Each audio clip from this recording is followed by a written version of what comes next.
Good morning, good afternoon, and good evening to everyone. My name is Sarah Souza. I am the Assistant Director of International Admissions here at Duquesne University. You can see Duquesne in the background here of my computer.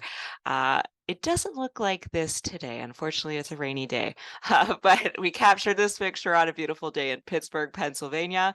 I'm joined by my colleague, Sienna. Sienna, do you want to jump in and say hi? Yeah, hi everyone. My name's Sienna D'Alessandro. I'm the International Student Services Coordinator, and I do a bit of admissions, recruitment, and programming for our school. So some names I recognize in here. It's great to see some faces.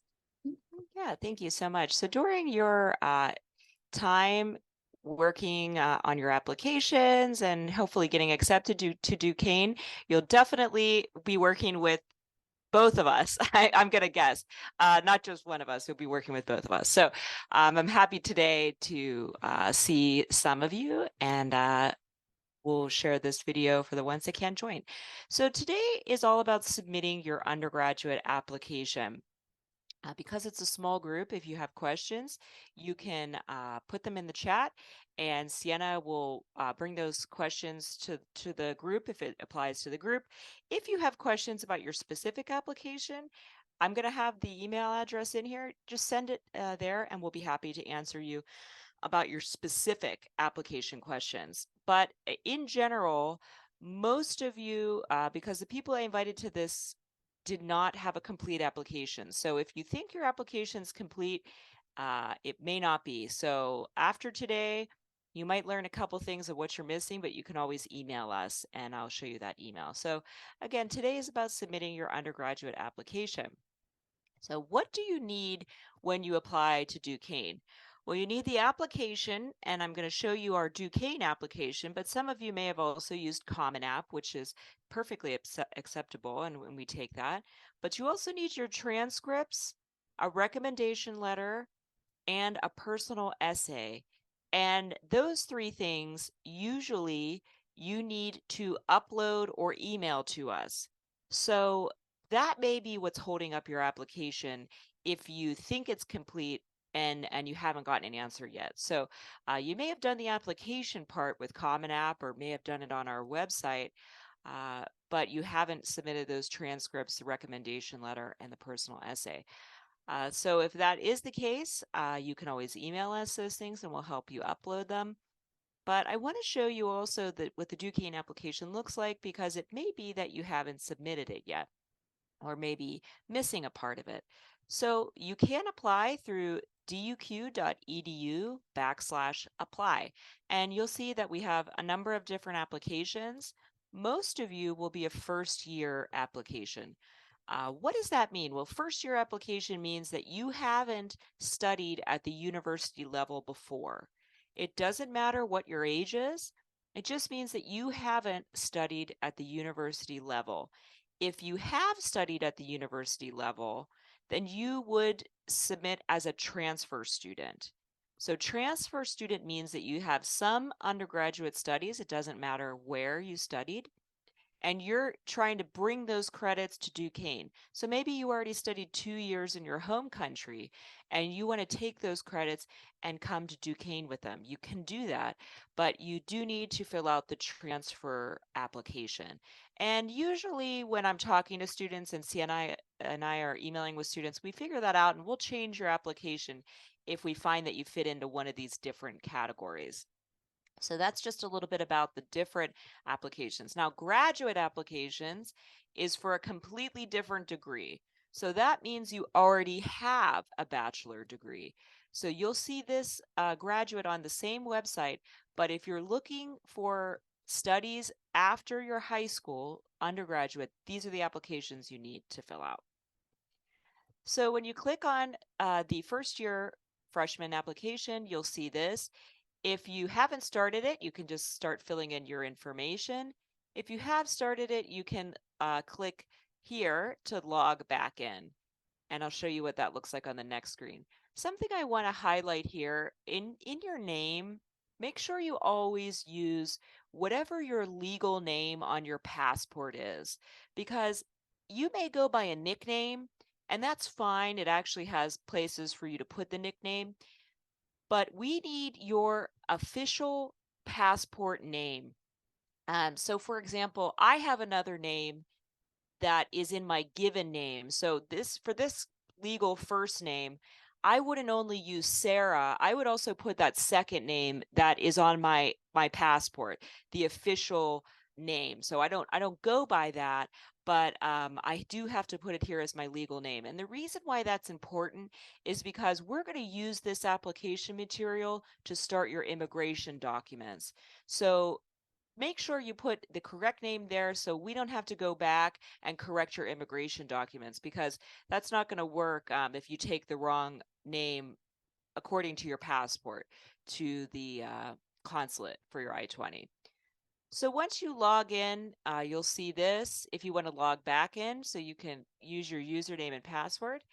If you have trouble logging in and you forget your password, you can click this at the bottom and it'll reset it for you.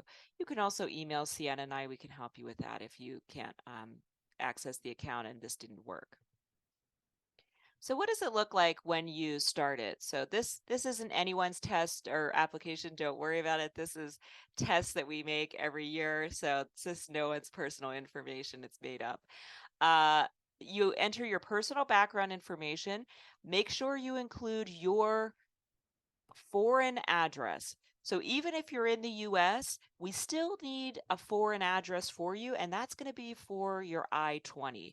So even if you're in the US, put your mailing address wherever that may be, and then your permanent address should be a foreign address, and that'll help us a lot during your immigration stage. So fill that information out. And next is your academic information. So you need to be able to list your school and when you attended them. That helps us, so then we're able to attach your grades to this school. So you want to make sure to fill out all this information. If you have trouble because your school's not listed or so on, you can email us as well. Now here you're given the option to select your entry term. At this point, if you haven't received a decision, you can email us and ask what term is best. It may be best to go to a future term and not the spring term, because we are coming up pretty close to the spring term. Spring starts at the beginning of January for us. So this entry term will give you the option of spring 24, which starts in January, summer 24, which starts in May, or fall 24, which starts in August. So if you're confused about which one is best, you can always email us and ask. It kind of depends on the country you're from, sometimes with the wait time for your visa. Student type, it says second degree student if you drop down this menu. Most students are not second degree students, so don't worry about that. Second degree students only mean if you already have a bachelor's degree and for some reason that you're seeking a second bachelor's degree. It's very unusual, so I would say that most of you do not fall into that category. And then here, the major program, you just select what your major is, and that creates actually your application. Next, it has some basic information about your background, how you heard about Duquesne, and that's really important to us as well. So make sure you fill that out. Lastly is your signature. That's important to complete the application. So you type your name here, your legal name. And lastly, you submit the application. So this is a really important thing. Submitting the application does not mean it's complete, because I mentioned at the beginning, we need those 3 items: your personal essay, your recommendation letter, and your transcripts. So if we don't have those things, it doesn't matter if you submit it, because it's still incomplete. Submitting it's important and you have to do that. But I want to make sure that you realize you need to upload those missing materials. And you'll see here, it'll list anything that you're missing. So make sure you remember, submitting does not mean that you're going to get a decision from us. So how do you upload documents? Well, you can email us your missing documents at intel.admissions@duq.edu. When you send your documents, make sure you include your application number and your name. and we'll attach that to your application for you. So you don't have to worry about if you're having trouble with the application, uploading things. Don't worry about it. Just send it to us. We'll attach it to your application. And if it's complete, we'll send it and move it forward to be read. If it's incomplete, we'll let you know what you need to complete the application. You'll notice I didn't mention SAT scores. That's optional. Certainly, if you have SAT scores, send them to us as well, and we'll attach them to your application. The SAT scores can only help you. If you don't have them, it will not hurt you. The other thing is the ESL, so English scores. If you have them, include them and send them to us. We'll attach them to your application. If you don't have them, we'll read your application and recommend likely that you take a test when you arrive to campus to make sure that you have the English skills necessary to be successful in the undergraduate classroom. Okay, so basically that Intel admissions is a great way to get questions answered to anything that you have, or to send your documents for upload. You don't need to worry about with the application. It might be a little difficult for you. So if you receive the acceptance letter, it's going to ask you to deposit. And I just want to take this time to tell you a little bit about the deposit. The deposit you don't need to do to receive your I-20. So if you receive that acceptance letter and then you start receiving emails about the deposit, just know that you don't have to deposit to move forward with your immigration. In fact, I recommend that you move forward with your immigration and wait to deposit until you get your visa. So I just wanted to kind of put that in your mind because I get a lot of questions about that, kind of even before students get accepted, asking about what money they need to invest to move forward. To get your I-20, you don't need to deposit. So once you get your acceptance letter from Duquesne, you're going to move straight into the immigration process. And that's when you're going to be hearing from Sienna and also myself. And we're going to be asking you for documents to upload. It's a different process, and we have a different webinar about that. But I just wanted to let you know, if you see that deposit information, you do not need to deposit to move forward with the immigration process. So these are the upcoming webinars. I mentioned this is kind of a different webinar. You can see the next webinars we have, but I want to open this up now to questions in the chat. If you have questions for us, again, if you have specific questions about your application and where that stands, you can email us. I know one student in this webinar already emailed me, so don't worry, I am going to answer your email, but I was waiting till after today's webinar if you're missing anything. But if you have general questions, go ahead and put them in the chat and we'd be happy to answer them. Sienna, do you have any, while we're waiting for questions to come in, do you have any tips that you notice answering emails for students in this awaiting materials or awaiting submission status for their application? I feel like you did a pretty good job covering most of it. Just reminders that if you have any personal questions, just email us at the email address we gave you. It's the best place.